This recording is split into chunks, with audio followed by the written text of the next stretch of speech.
तर दुसरीकडे राहुल गांधींनी मतांच्या चोरीवरून पुराव्याचे दावे केल्यानंतर आता निवडणूक आयोगानं शपथपत्र मागितलं। त्यानंतर राहुल गांधी आणखी संतापलेत। डिजिटल याद्या द्या, मतांच्या चोरी उघड करतो असं आव्हान सुद्धा राहुल गांधींनी दिलंय। पाहूया।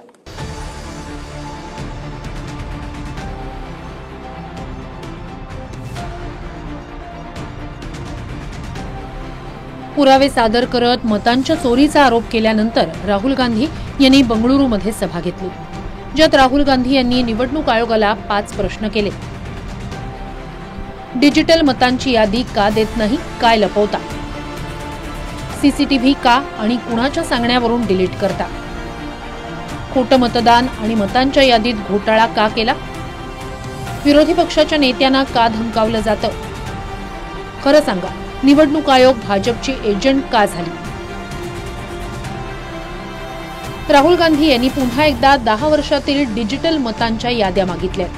महाराष्ट्रातही 1 कोटी बनावट मतदार वाढल्याचा आरोप केल्यानंतर महाराष्ट्रातील निवडणूक आयोगानं राहुल गांधींकडे शपथपत्र मागितलं, ज्यात खोट्या मतांचे पुरावे शपथपत्रासह द्या आणि खोटी माहिती देणं गुन्हा आहे हेही बजावलं।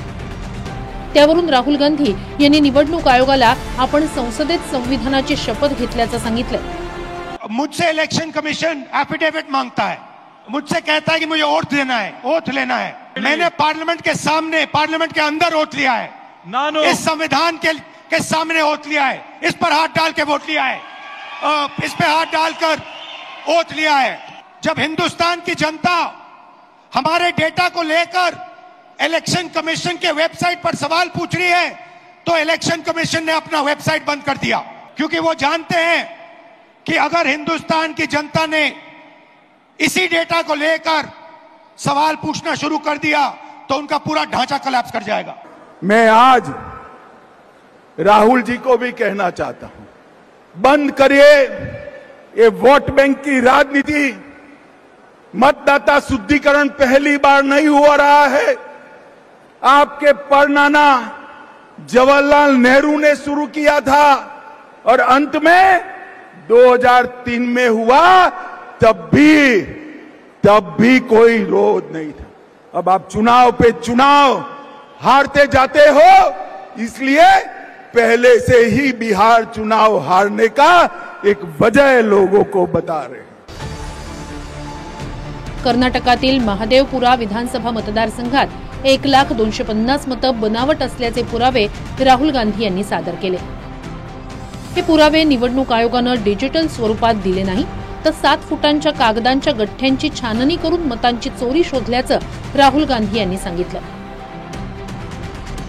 आता डिजिटल याद्या मिळाल्यास मोदी मतांची चोरी करून कसे पंतप्रधान झाले हे सिद्ध करतो असं आव्हानही राहुल गांधींनी दिलं।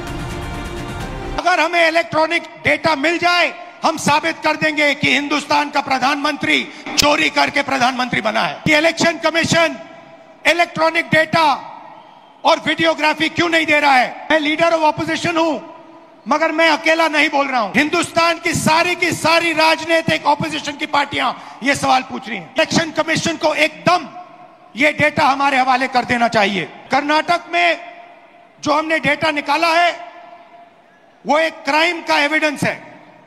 6 महीने लगे हमें उस डेटा को निकालने के लिए।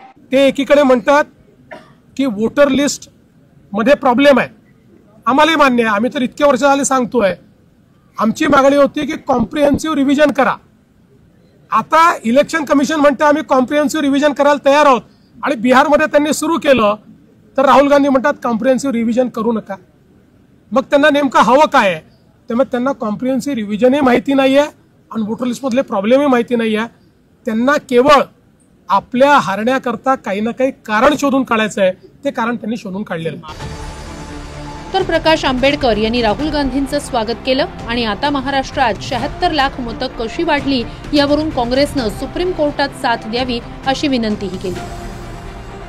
मुंबई हायकोर्टाच्या निर्णयाच्या विरोधात आम्ही असं सुप्रीम कोर्टामध्ये गेलेलो आहोत। सुप्रीम कोर्टामध्ये 76 लाख मतांचा आम्ही दाद त्या ठिकाणी मागणार आहोत। काँग्रेस आणि इतर तत्सम पक्ष जे आहेत त्या सगळ्यांना आम्ही असं विनंती करतोय की इंटरव्हिनर ॲप्लिकेशन तुम्ही त्याच्यामध्ये येऊ शकता आणि ते जर आले तर या पिटिशनला ताकद येईल असं मी त्या ठिकाणी मानतो. त्याच्यामुळे योग्य ठिकाणी भांडलं तर त्याचा असणारा निकाल त्या ठिकाणी मिळतो. 74 लाखांच्या मताचा प्रश्न हा जर उपस्थित करायचा असेल तर कोर्ट हे एक माध्यम आहे आणि त्या माध्यमाचा आपण असा उपयोग केला पाहिजे असं मी त्या ठिकाणी मानतोय.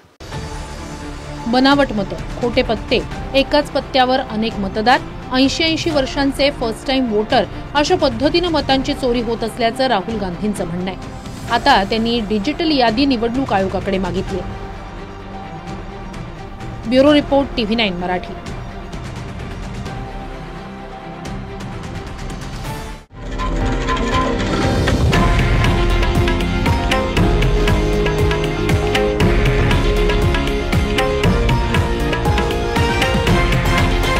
हे आहे देशातील नंबर 1 न्यूज नेटवर्क आणि आपण पाहत आहात TV9 मराठी, एकमेव.